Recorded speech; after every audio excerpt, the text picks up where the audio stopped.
Assalamualaikum warahmatullahi wabarakatuh.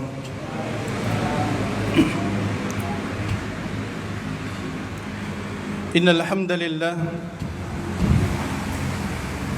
nahmaduhu wa nasta'inuhu wa nastaghfiruh wa na'udzu billahi min shururi anfusina wa min sayyiati a'malina. Man yahdihillahu fala mudilla lahu wa man yudlil fala hadiya lahu.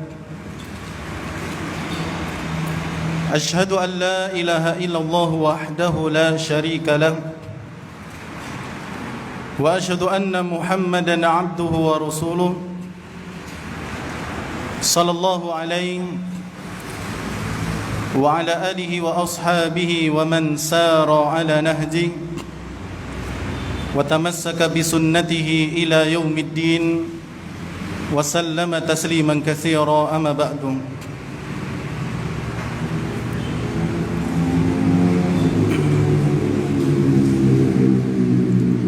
Jamaah kaum muslimin wal muslimat rahimani wa rahimakumullah. Alhamdulillah, pada kesempatan pada maghrib ini kita masih diberikan keistiqomahan oleh Allah Subhanahu wa taala untuk bisa duduk di majelis ini untuk bersama-sama belajar terkait dengan as-sirah an-nabawiyah, kehidupan Nabi kita yang mulia Muhammad sallallahu alaihi wa ala alihi wasallam. Demikian pula para sahabat radhiyallahu taala anhum. Dan ini juga bagian dari usaha kita untuk bisa menumbuhkan rasa cinta kita kepada Nabi sallallahu alaihi wa ala alihi wasallam. Karena dengan mempelajari perjalanan hidup beliau, maka kita akan dapati berbagai banyak hikmah dan pelajaran dari awal sampai akhir dari kehidupan Nabi kita Muhammad sallallahu alaihi wasallam. Kemudian salawat serta salam semoga selalu senantiasa tercurahkan kepada uswatun hasanah kita Nabiullah Muhammad sallallahu alaihi wasallam, kepada keluarga beliau, kepada para sahabat beliau, dan juga kepada kaum muslimin yang mengikuti jejak sunnah beliau hingga nanti di yaumul qiyamah. Ma'asyiral kaum muslimin wal muslimat rahimani wa rahimakumullah. Pada malam hari ini kajian kita as-sirah an-nabawiyah sampai pada pertemuan yang ke-68.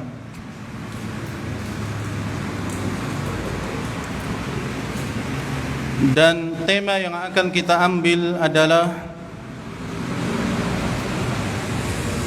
Darun Nadwah, ya. Dar an-Nadwah, atau dalam kitab Ar-Rahiq Al-Makhtum disebut dengan Barlamanu Quraisy, ya, parlemennya orang-orang Quraisy.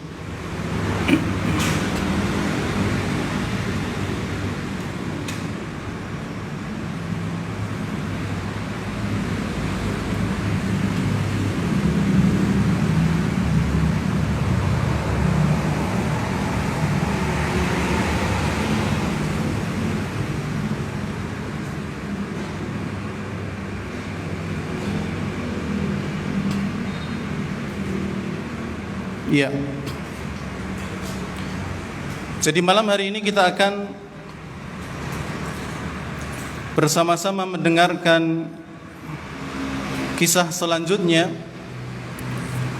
dari sikap yang diambil oleh orang-orang Quraisy tatkala mereka melihat kaum muslimin pergi hijrah ke kota Madinah.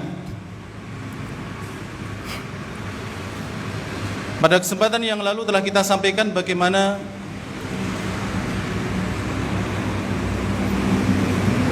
cara yang ditempuh oleh orang-orang Quraisy untuk menghalangi kaum muslimin berhijrah ke kota Madinah. Ada yang ditahan, ada pula yang kemudian ditipu padahal sudah sampai di Madinah.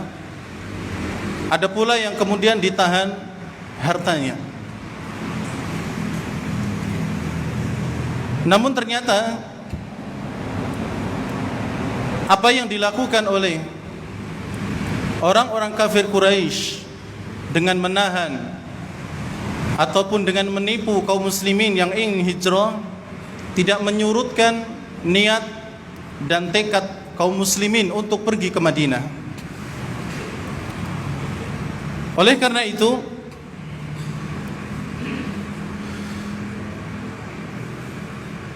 mereka semakin gelisah dengan melihat gerombolan kaum muslimin atau gelombang kaum muslimin baik secara individual pergi ke Madinah atau secara kelompok atau bahkan bergerombol untuk pergi ke Madinah. Ini membuat situasi yang dialami oleh orang kafir Quraisy semakin genting.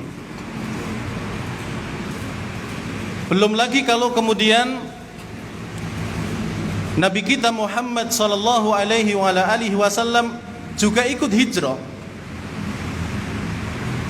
Maka selain kaum muslimin yang dihadang supaya mereka tidak hijrah, maka mereka pun juga ingin menghalangi Rasulullah sallallahu alaihi wasallam untuk hijrah.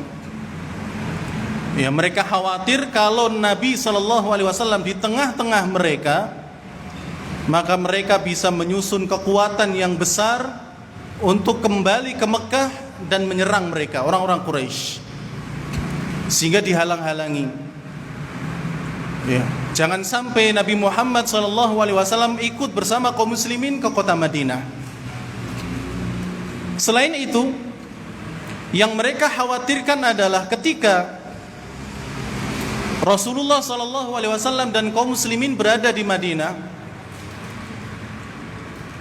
kemudian disambut dengan baik oleh suku Aus dan juga Khazraj, maka kaum muslimin akan menguasai Madinah. Kemudian tempat mereka mencari makan terhalangi. Ya, karena Madinah adalah salah satu tempat di mana orang-orang Mekah berbisnis di sana, berdagang. Ya, mereka pergi ke Madinah untuk jual beli, ke Yathrib, ya, untuk jual beli. Kalau kemudian di sana dikuasai oleh Rasulullah dan kaum muslimin, maka orang-orang Mekah tidak akan bisa lagi mendapatkan tempat untuk jual beli di sana. Oleh karena itu, mau tidak mau mereka harus berkumpul, merapatkan dan bermusyawarah untuk mengambil solusi dalam masalah ini. Sehingga pada hari Kamis tanggal 26 Safar tahun ke-14 kenabian, pada hari Kamis tanggal 26 Safar tahun ke-14 dari kenabian, mereka pun berkumpul di Darun Nadwah. Iya, berkumpul di Darun Nadwah.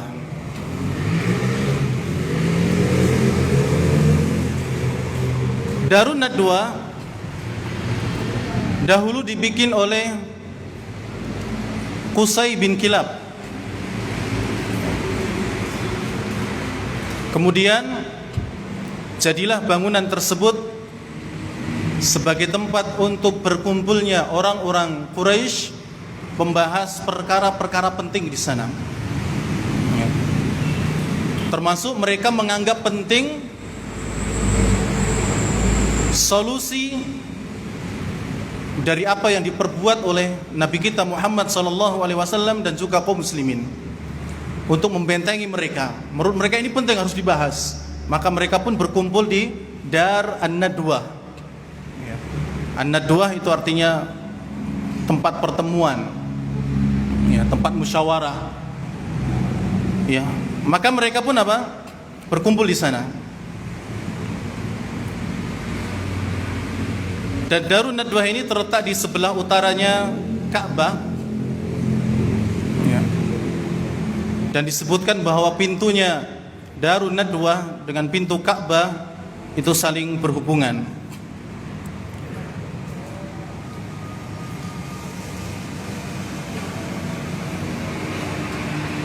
Maka kemudian jamaah yang dirahmati oleh Allah Subhanahu wa taala, berkumpullah orang-orang Quraisy di Darun Nadwah. Dan yang berkumpul ini adalah wakil dari setiap kabilah. Jadi enggak semuanya, karena ini adalah rapat yang terbatas. Sehingga yang berhak untuk duduk di Darun Nadwah, parlemennya orang-orang Quraisy, itu tidak semua orang. Tidak semua orang. Mereka harus orang-orang yang sudah sepuh, karena mungkin dianggap berpengalaman, kemudian juga ide-idenya mungkin cemerlang dan sebagainya, dan orang-orang yang terpandang di suku Quraisy. Namun ada satu hal yang menarik, bahwa Abu Jahal dia adalah orang yang ikut dalam musyawarah di Darun Nadwah yang umurnya paling muda. Disebutkan bahwa ketika itu Abu Jahal umurnya 30 tahun. Sedangkan yang lainnya ini sudah 40 tahun atau lebih. Jadi memang yang masuk ke Darun Nadwah ini, parlemennya Quraisy, tidak sembarangan orang. Mereka harus orang terpandang atau sesepuh. Makanya kemudian yang masuk itu ya umurnya 40 tahun ke atas. Namun yang menjadi fakta yang unik adalah bahwa ketika itu pemuda yang masuk ke dalam Darun Nadwah adalah Abu Jahal dengan umur 30 tahun, sedangkan yang lainnya 40 ke atas. Oleh karena itu Ibnu Qutaibah radhiyallahu taala anhu mengatakan bahwa Abu Jahal diikut sertakan oleh sesepuh Quraisy masuk ke dalam Darun Nadwah, sedangkan ketika itu Abu Jahal kumisnya belum numbuh. Kumisnya belum numbuh. Mungkin menunjukkan karena masih muda, belum kelihatan kumisnya. Kenapa demikian? Karena Abu Jahal ini sebenarnya adalah orang yang cerdas. Abu Jahal ini orangnya pintar. Bahkan ide-idenya, masukan-masukannya ini sangat berfaedah. Makanya kunyahnya Abu Jahal ini adalah Abul Hakam. Bukan Abu Jahal, tapi Abu Hakam. Karena memang ide-idenya, petuah-petuahnya ini sangat luar biasa. Maka karena Abu Jahal ini adalah orang yang pintar, maka dimasukkan oleh sesepuh-sesepuh Quraisy untuk bisa andil di dalam musyawarah di Darun Nadwah untuk menghentikan perjalanan ataupun arus gelombang kaum muslimin yang semakin banyak. Dan nanti bisa kita lihat ikhwani fillah bahwa usul yang ada di Darun Nadwah yang diterima adalah usulnya Abu Jahal. Padahal dia yang paling muda, dan seluruh anggota parlemen ketika itu semuanya sepakat akan usulan dari Abu Jahal bin Hisham. Maka kemudian jamaah yang dirahmati oleh Allah Subhanahu wa taala, fakta yang unik lagi adalah terkait dengan Darun Nadwah.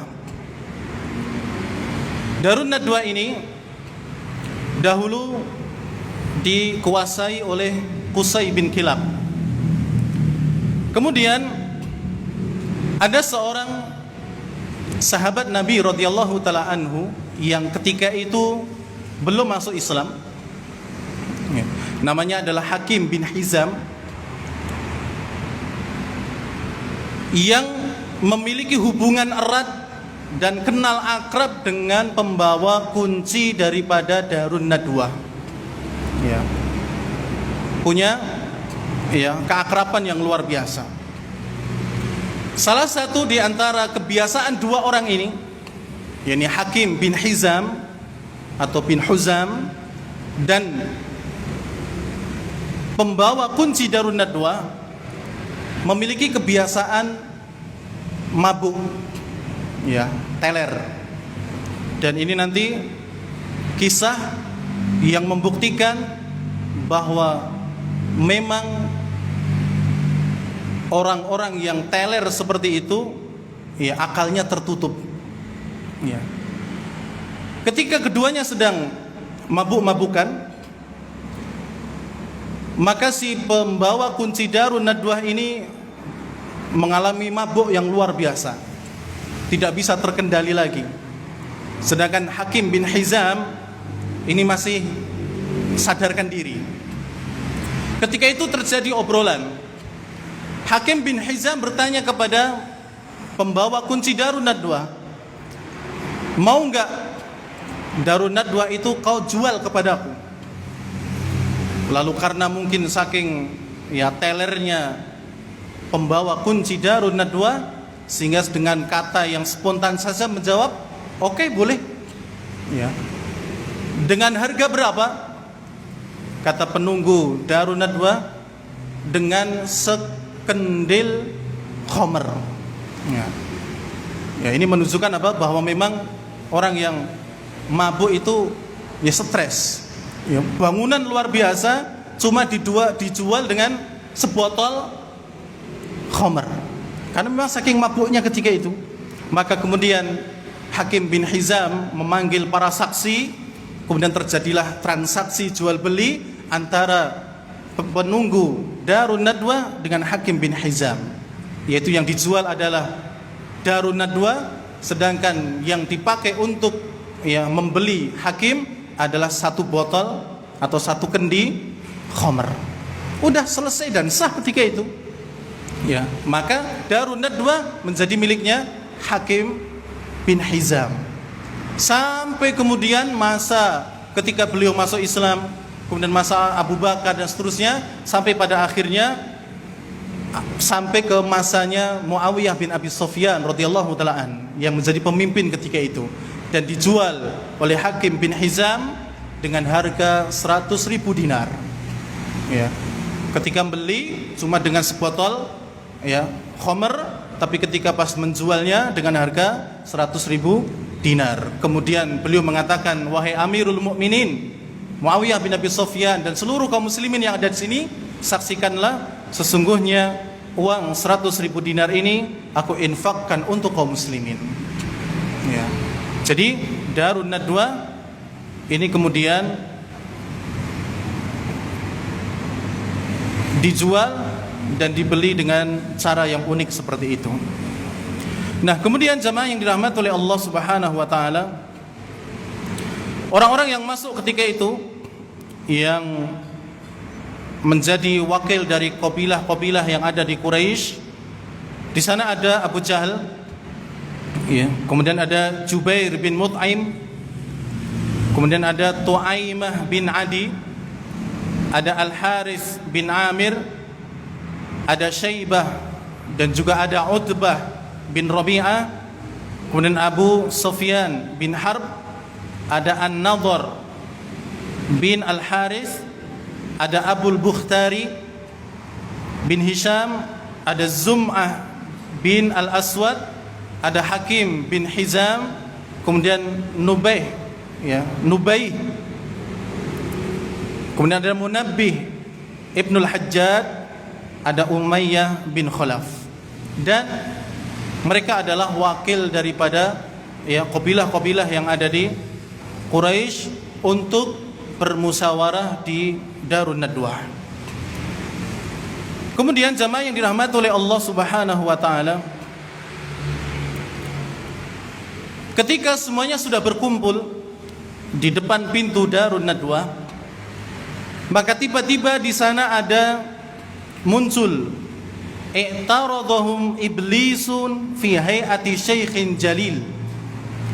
Ya, tiba-tiba di depan pintunya Darun Nadwah itu ada sesosok syekh, ya, orang tua yang seakan-akan berwibawa dan sebagainya, yang sebenarnya dia adalah iblis. Ya. Jadi sebelum orang-orang yang menjadi wakil dan masuk ke dalam parlemen Darun Nadwah ini bermusyawarah, tiba-tiba ada seseorang yang sudah tua, kelihatan sangat hikmah sekali mungkin dalam berbicara dan sebagainya, yang sebenarnya dia adalah iblis. Jadi hadir ketika itu iblis menyerupai seorang laki-laki yang sudah tua. Faqalu, maka mereka yang hadir mengatakan, mani syekh, ini syekh dari mana ini? Ya. Qal syekhun min ahli Najd. Dia menjawab, saya adalah syekh dari Najd. Ya, Najd kalau sekarang ya Riyadh. Ya, Riyadh dan sekitarnya itu Najd.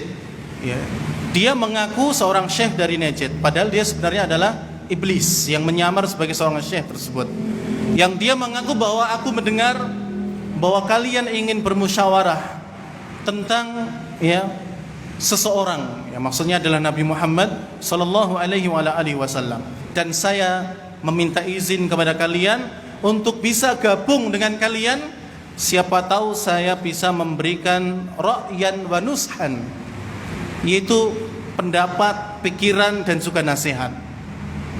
Qalu ajal fadakhala ma'ahum.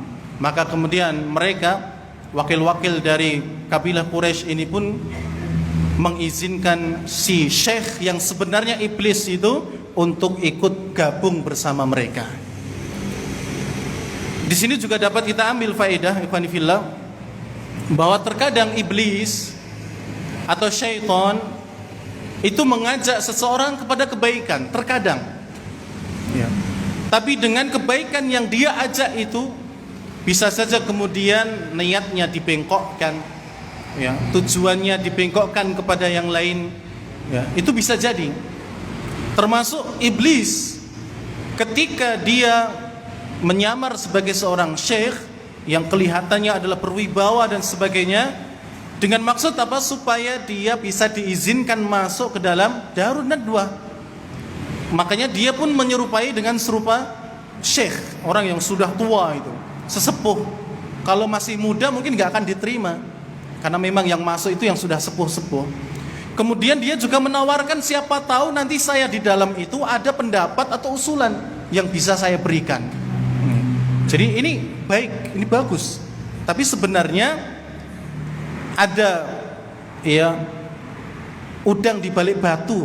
Iblis masuk ke dalam parlemen tersebut. Ya. Tidak lain dan tidak bukan, dia juga ingin menghalangi Nabi kita Muhammad sallallahu alaihi wasallam. Maka kemudian masuklah mereka, ikhwani fillah rahimani wa rahimakumullah, ke dalam Darun Nadwah. Kemudian terjadilah diskusi di antara mereka. Kemudian di antara mereka saling mengeluarkan pendapat mereka dan solusi mereka untuk menangani dan menghalangi dakwah Nabi Muhammad sallallahu alaihi wasallam. Lalu muncullah, setelah perdebatan yang lama, ya, diskusi yang lama, muncullah pendapat Abul Aswad yang dia memberikan usulan nukhrijuhu min baina adhurina, ya, wa nanfihi min biladina wa alla nubali aina dhahaba wala haitsu waqa'a. Bagaimana kalau Muhammad itu kita usir dari negeri kita, ya, kita asingkan dia dari negeri kita, terserah, dan kita tidak akan menganggap dia lagi, entah mau pergi kemana atau mau tinggal di mana. Ya. Ini usulan yang pertama. Itu supaya Rasulullah SAW diusir dari negeri Mekah, diasingkan, mau tinggal di mana, mau pergi kemana terserah. Lalu kemudian berkatalah Asy-Syaikh An-Najdi, ya, Syekh dari Najd tadi yang sebenarnya iblis, la wallah, ya, la wallah ma hadalakum bi ra'yin, demi Allah ini bukan pendapat yang baik bagi kalian, ya. Ini bukan pendapat yang baik. Bukankah kalian tahu bahwa Muhammad itu husnu hadisi, kalau ngomong itu bagus, ya. Jadi kalau beliau berbicara, Rasul berbicara itu bagus, sehingga hal ini walaupun dia diasingkan, dia bisa masih tetap, ya, bisa merekrut orang lain untuk menjadi dan ikut agama dia. Kemudian nanti kalau sudah banyak, kekuatannya besar, dan akan kembali kepada kalian dan mengalahkan kalian, ya. Jadi ini bukan apa? Solusi yang baik. Ini bukan pendapat yang baik. Dabbiru fihi ra'yan ghairu hadza. Rubahlah pendapat kalian selain pendapat ini, ya. Jadi diasingkan, diusir dari negeri Mekah, tidak disetujui, ya, oleh syekh tersebut, padahal sebenarnya dia adalah iblis. Qala Abul Bukhtari, berkata Abul Bukhtari, salah satu anggota parlemen ketika itu, ahsibuhu fil hadid, kalau begitu penjarakan dia, ya, tangkap, penjarakan Muhammad, wa aghliqu alaihi baban, kemudian, ya, tutup rapat-rapat pintunya, penjarakan dia di dalam besi, kemudian tutup dengan apa? Pintu-pintu yang lain. Pokoknya jangan sampai dia keluar. Maka kemudian berkatalah Syekh tadi, menjawab lagi, padahal dia adalah iblis laknatullah alaih, dengan mengatakan, la wallah ma hadalakum bi ra'yin, demi Allah ini pun bukan usulan yang bagus bagi kalian, ya. Ini bukan usulan yang bagus bagi kalian.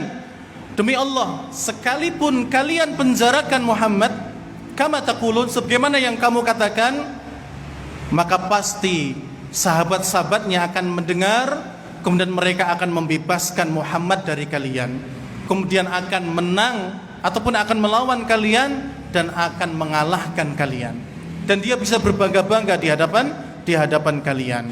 Fanduru fi ghairi, carilah usulan yang lain, ya. Jadi tadi diasingkan, ditolak, dipenjara, tolak. Maka kemudian berkatalah Abu Jahal, ya, setelah dua usulan tadi ini ditolak, maka berkatalah Abu Jahal. Abu Jahal mengatakan, wallah inna li fihi ra'yan ma arakum waqa'tum alaihi ba'du, demi Allah aku memiliki satu usulan yang kayaknya belum ada yang memberikan usulan ini dari tadi.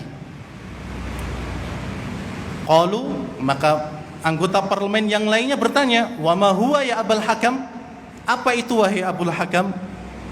Qal, aku berpendapat dan usulan saya adalah bunuh Muhammad, ya, bunuh Muhammad. Kalau tadi cuma diasingkan, kemudian yang kedua dipenjara, sekarang Abu Jahal mengusulkan supaya Nabi kita Muhammad SAW ketika itu dibunuh. Dan tidak cuma itu, kata Abu Jahal, ara an na'khudha min kulli qabilatin fatan syaban jalidan nasiban wasitan fina.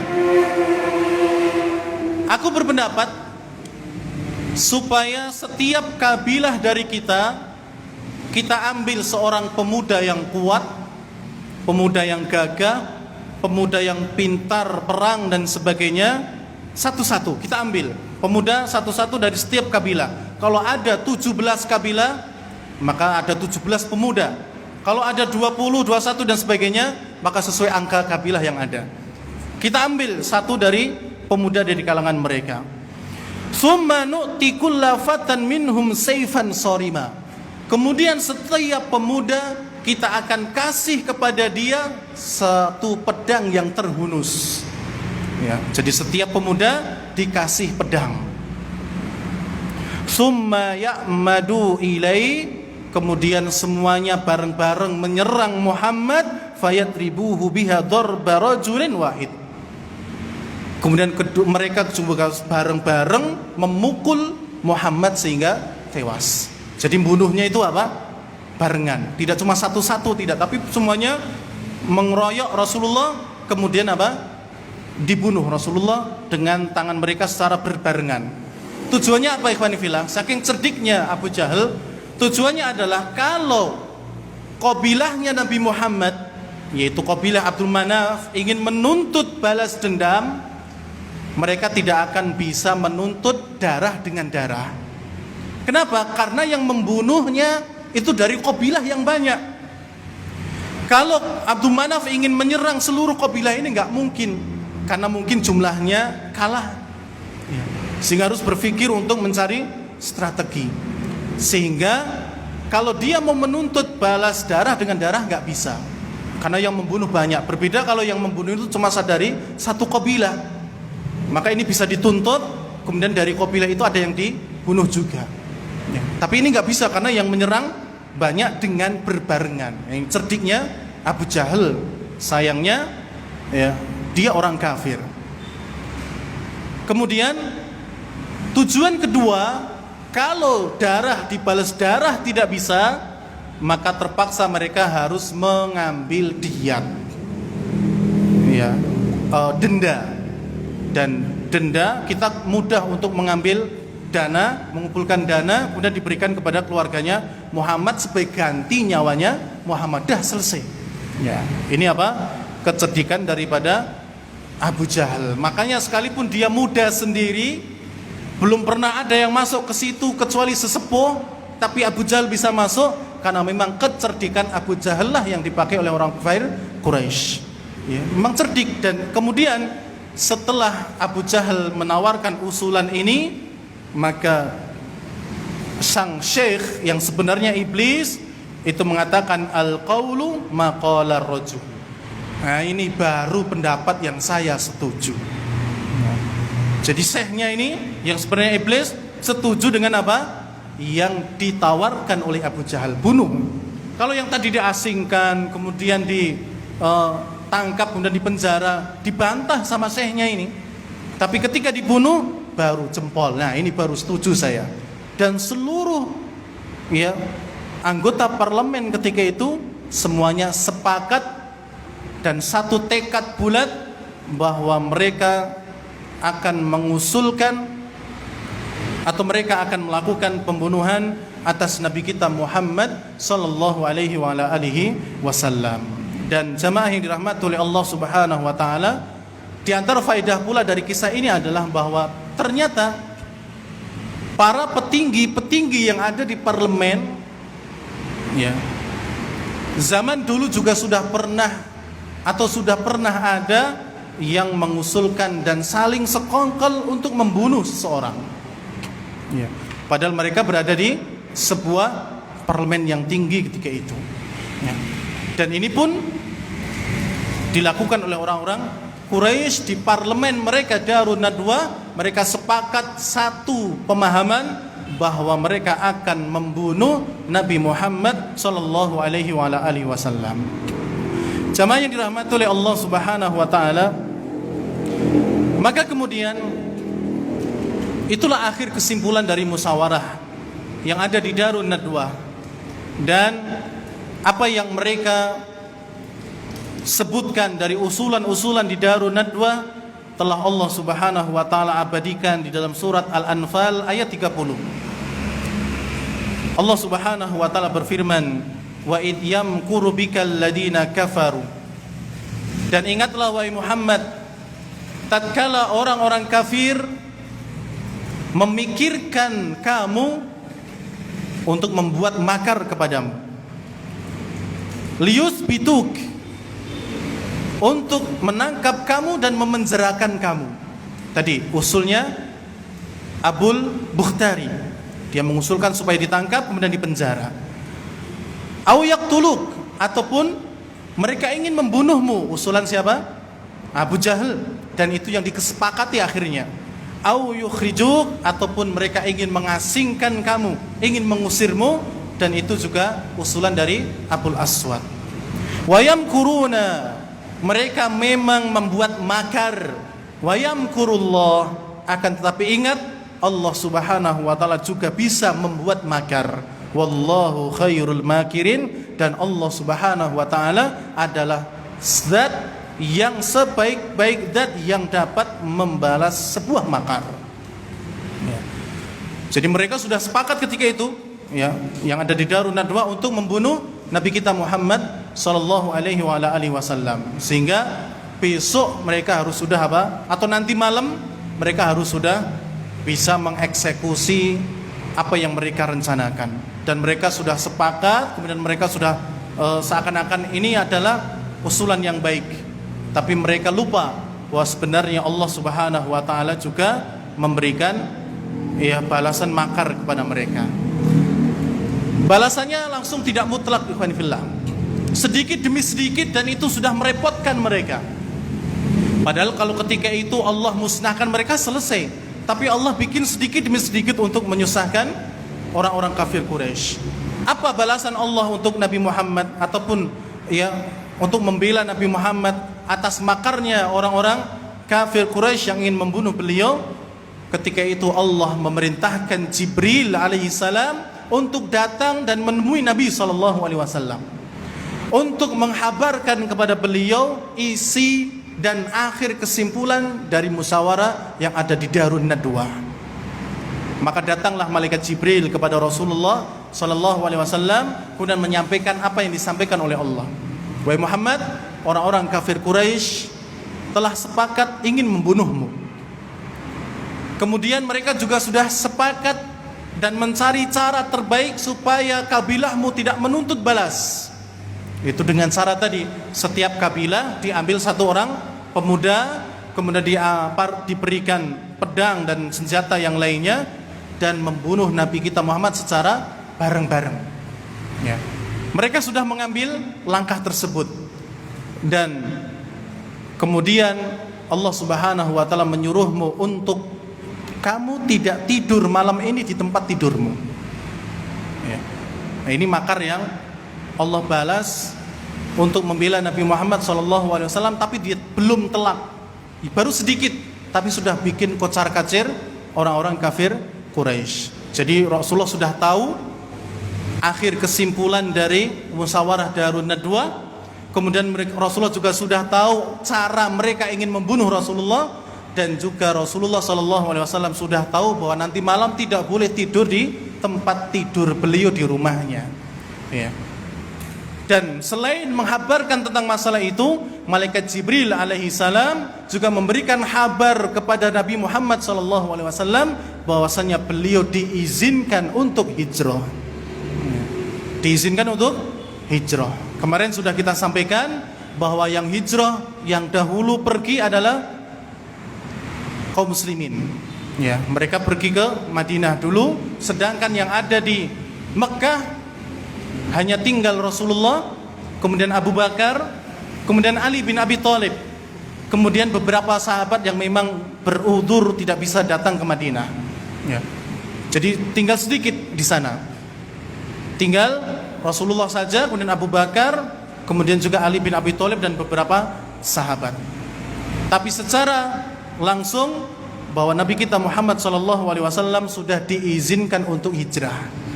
Oleh karena itu jamaah yang dirahmati oleh Allah Subhanahu wa taala, pada siang harinya kemudian Rasulullah bergegas menuju rumahnya Abu Bakar As-Siddiq. Ya, menuju rumahnya Abu Bakar As-Siddiq, kemudian menyampaikan berbagai hal yang nanti insya Allah akan kita sampaikan di kesempatan yang lain. Jadi itu waktu yang singkat, pagi hari. Di Darun Nadwa terjadi musyawarah orang-orang Quraisy untuk membunuh Nabi kita Muhammad sallallahu alaihi wasallam, kemudian langsung dihabarkan kepada Rasulullah siang hari itu pula, dan siang hari itu pula Rasulullah harus segera pergi karena malam harinya beliau sudah tidak boleh lagi tidur di rumahnya. Ya, dan nanti akan diganti oleh Ali bin Abi Thalib, suruh tidur di sana, sehingga ketika orang kafir Quraisy ya ingin membunuh Rasulullah, dibuka dulu, ternyata di situ bukan Rasulullah, ternyata Ali bin Abi Thalib, dan sehingga tidak jadi dibunuh. Kemudian di situ nanti akan ada kisah ketika Rasulullah keluar dari rumah, sedangkan rumahnya sudah dikepung oleh orang kafir Quraisy, tapi Rasulullah bisa lolos dengan mudah. Ya. Karena ketika itu beliau membaca surat Yasin dari ayat yang pertama sampai ayat beberapa ayat, kemudian sambil menaburkan debu ataupun menaburkan pasir di atas kepala orang-orang yang mengepung beliau tersebut, dan mereka tidak mengetahui. Ini juga melongo ya, melihat di dalam rumah atau di luar rumah, tapi Rasulullah kemudian keluar dengan mudah. Nanti insyaallah kita sebutkan di kesempatan yang lain biidznillah subhanahu wa ta'ala. Jadi jamaah yang dirahmati oleh Allah subhanahu wa ta'ala, inilah ya makar yang dibuat oleh orang kafir Quraisy untuk membunuh Nabi Muhammad SAW, tapi kemudian Allah balas makar mereka dengan sedikit dulu ya, untuk merepotkan mereka, yaitu dengan menghabarkan isi dari Darun Nadwah, musyawarah di sana kepada Nabi Muhammad SAW. Kemudian juga diingatkan supaya malamnya beliau tidak tidur dan mereka segera diizinkan untuk berhijrah. Dan ketika hal ini disampaikan kepada Abu Hurairah, disampaikan kepada Abu Bakar, maka Abu Bakar pun sangat senang sekali. Ya. Karena dari awal beliau sudah minta kepada Rasulullah supaya, ya Rasulullah, saya mau hijrah. Tapi kata Rasulullah, la ta'jal ya Abu Bakar. Ya. Jangan tergesa-gesa dulu wahai Abu Bakar. Sabar. Ya. Semoga Allah menjadikan untukmu teman dalam hijrahmu.